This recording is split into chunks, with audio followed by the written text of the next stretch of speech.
চট্টগ্রামে বিখ্যাত চিংড়ির বালাচাও ভর্তা তৈরি করে দেখাচ্ছি। শুকনো মরিচটা তেলে ভেজে নিয়েছি, এখানে কাঁচা মরিচ কুচি নিয়েছি, অনেকগুলো পেঁয়াজ কুচি নিয়েছি, সাথে ধনিয়া পাতা কুচি নিয়েছি। সবগুলো খুব ভালোভাবে একসাথে মেখে নিব। আপনারা যদি পারেন এখানে ধনিয়া পাতা কুচিটা আর একটু বেশি পরিমাণে দিবেন, এতে করে টেস্টটা অনেক বেশি হবে।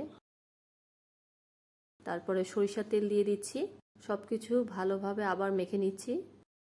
এই ভর্তাটা আপনারা কে কে পছন্দ করেন আমাকে জানাবেন, আমার তো ভীষণ পছন্দের। গরম ভাতের সাথে এরকম একটা ভর্তা হলে আর কি লাগে। এখন এর মধ্যে বালাচাও চিংড়িটা দিয়ে দিচ্ছি। চিংড়িটা যেহেতু অনেক মচমচে, আলতোভাবে মেখে নিতে হবে। চিংড়ির এই মুচমুচে ভাব থাকলে ভর্তাটা খেতে অনেক বেশি মজার হয়ে থাকে।